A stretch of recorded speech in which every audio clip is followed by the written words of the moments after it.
نحمده ونصلي ونسلم على رسوله الكريم أما بعد فأعوذ بالله من الشيطان الرجيم بسم الله الرحمن الرحيم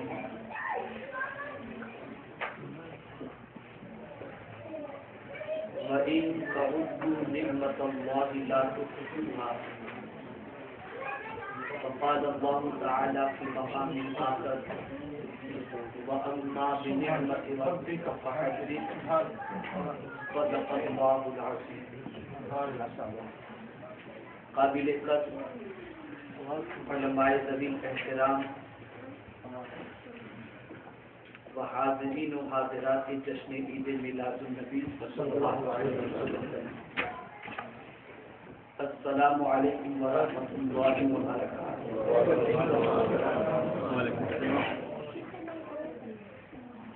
میرے پیارے آقا صلی اللہ تعالی علیہ وسلم کے پیارے دیوانوں اور خاطر جنت رضی اللہ تعالی عنہ کی عزیزاؤ، بڑی بابرکت، بڑی باعظمت اور بڑی پرخیر محفل کے اندر اس وقت ہم اور آپ حاضر ہیں. میرے پیارے آقا صلی اللہ تعالی علیہ وسلم کے پیارے دیوانوں، یہ محفل معمولی محفل نہیں، اس لیے کہ جن محفل کے اندر ذکر رسول ہو رہا ہو وہ محفل میں فرشتے بھی تشریف لاتے ہیں اور پروردگار جل جلالہ کی نظر رحمت بھی ایسی محفلوں پر دوسری محفلوں میں شرکت کے بعد دل زنگ آلود بن جاتا ہے، لیکن محفل ذکر رسول میں دل پر لگا ہوا زنگ مٹ جایا ہے. دوسری محفلوں کے اندر طبیعت میں بے قراری پیدا ہوتی ہے، لیکن ذکر رسول کی محفل کے اندر قرار ہی قرار ہے. دوسری محفلوں کے اندر شرکت کے بعد اگر کسی سبب سے آنکھ سے آنسوؤں کے قطرے گر جائیں تو وہ آنکھ سے گرنے والے آنسو بے قیمت ہوتے ہیں، لیکن ذکر رسول کی محفل میں آنکھ سے گرنے والا آنسو فرشتے موتی سمجھ کر چھوڑ. تو یہ محفل بڑی باعظمت اور بڑی بابرکت محفل ہے جس میں آپ اور ہم سب شریک ہیں. امریکہ کی سرزمین پر جب بھی میری حاضری ہوتی ہے تو محب و محترم قاری عثمان صاحب کی طرف نوازیوں سے اس سینٹر ضیاء القرآن کے اندر بھی حاضری کا شرف مجھے حاصل ہوتا ہے، اور ایک محفل ذکر رسول صلی اللہ علیہ وسلم کی یہاں وہ سجاتے ہیں، محفل وہ سجاتے ہیں، ذکر میرے آقا کا مجھ سے کرواتے ہیں. اس لیے میں ان کا مشکور ہوں کہ انہوں نے ذکر رسول صلی اللہ علیہ وسلم کی مجھے سعادت بخشی. میرے پیارے آقا صلی اللہ تعالی علیہ وسلم کے پیارے دیوانوں، دنیا کے جس خطے میں اس وقت مسلمان آباد ہے، ہر مسلمان ایک چیز کا متلاشی ہے کہ دنیا کی نعمتیں اس کی جھولیوں میں آ جائیں، اور حصول نعمت کے لیے انسان بے پناہ جد و جہد کرتا ہے، اور نعمت کے مل جانے کے بعد اس نعمت کا ذکر، مثال کے طور پر بچی کا رشتہ کہیں طے ہو جائے یا بچے کے گھر بچے کی ولادت ہو تو اس نعمت کے ملنے پر بندہ سب کے سامنے اس کا ذکر کرتا ہے کہ اللہ رب العزت نے مجھے اس نعمت سے بہرور کیا.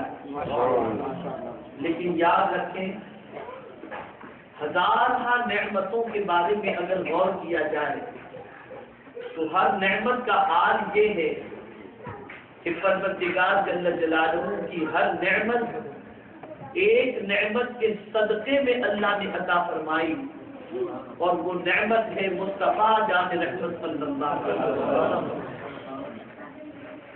اور اگر یہ نعمت اللہ رب العزت ہمیں نہ عطا فرماتا تو ہمیں کوئی نعمت بھی میسر نہ ہوتی.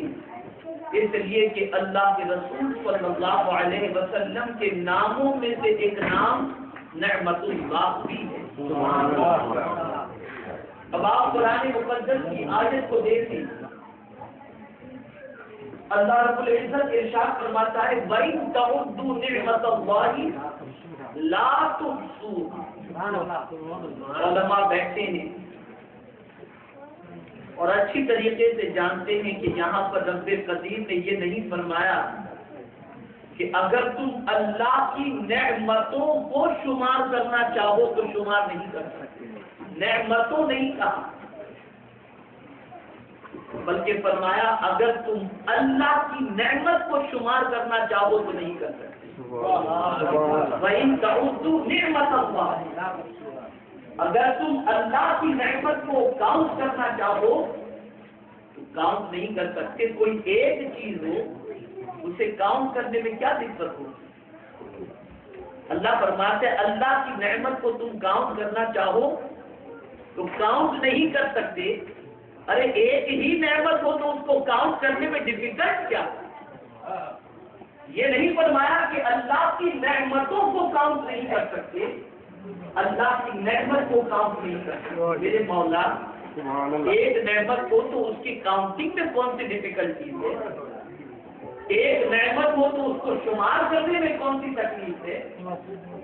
ایک نعمت ہو تو انسان کو گننے میں کیا تکلیف ہوگی؟ اے میرے قریب وہ کون سی نعمت ہے جو ہے تو ایک لیکن اس کو کاؤنٹ نہیں کیا جا سکتا؟ جواب ملے گا وہ ایک نعمت ایسی ہے کہ اسی ایک نعمت کے صدقے میں ہم نے ساری نعمتیں ادا کی۔ ایک نعمت میں اتنی نعمتیں موجود ہیں کہ وہ عام نعمتوں جیسی نعمت نہیں۔ آپ اندازہ لگائیے، بڑی پیاری خوبصورت نعت پڑھ رہے تھے چہرے مبارک کے حوالے سے، چہرہ آپ کا بھی ہے چہرہ میرا بھی، لیکن مصطفیٰ جان رحمت صلی اللہ علیہ وسلم کا چہرہ کیا ہے؟ خود خالق کائنات حضور کے چہرے کو تکے۔ قد نرا تقلب وجهك في السماء۔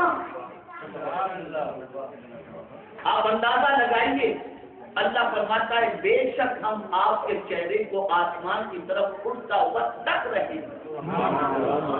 محبوب کا چہرہ اتنا حسین ہے کہ مولا خود تک رہا ہے، جو خالق بھی ہے، جو مالک بھی ہے، جو ساری کائنات کا پالن ہارے حقیقی بھی ہے، لیکن اللہ اکبر ہمارا چہرہ کوئی دیکھے اس کی بھوک نہیں مٹ جایا کرتی، کوئی بے چین ہمارے چہرے کو دیکھے اس کو چین کی دولت نہیں مل جایا کرتی، لیکن یا رسول اللہ صلی اللہ علیہ وسلم آپ کے رخ زیبا کا کیا کہنا، بیمار دیکھ لے تو شفا مل جائے، پریشان حال دیکھے تو پریشانیاں دور ہو جائیں، غمگین دیکھے تو غموں کے بادل چھٹ جائیں، اس لیے کہ یہ چہرہ وہ چہرہ نہیں ہے جو عام انسانوں جیسا چہرہ ہو، بلکہ یہ چہرہ تو کعبے سے بھی بڑھ کر کے ہے، اور اس چہرے کا مقام بہت سر و اعلیٰ۔ آپ اندازہ لگائیں، قرآن مقدس اللہ کی عظیم ترین کتاب ہے، اس کتاب کے آداب کو پروردگار نے بیان فرمایا، لا یمسہ الا المطہرون، ناپاک لوگ اس کتاب کو چھو نہیں سکتے۔ اس کتاب کی عظمت بیان فرمائی، توجہ چاہوں گا عقیدے کی گفتگو کے لیے۔ تبیانا لکل شیء، ہر چیز کا بیان اس کتاب میں موجود ہے۔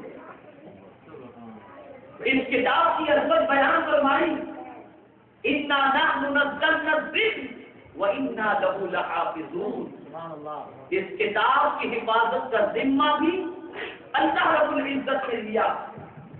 اب میں آپ سے پوچھنا چاہتا ہوں، رسول اعظم صلی اللہ علیہ وسلم بھی اس کتاب کی عظمت کے حوالے سے فرماتے ہیں، الصیام والقرآن یشفعان یوم القیامہ، روزے اور قرآن قیامت کے دن شفاعت کرائیں گے۔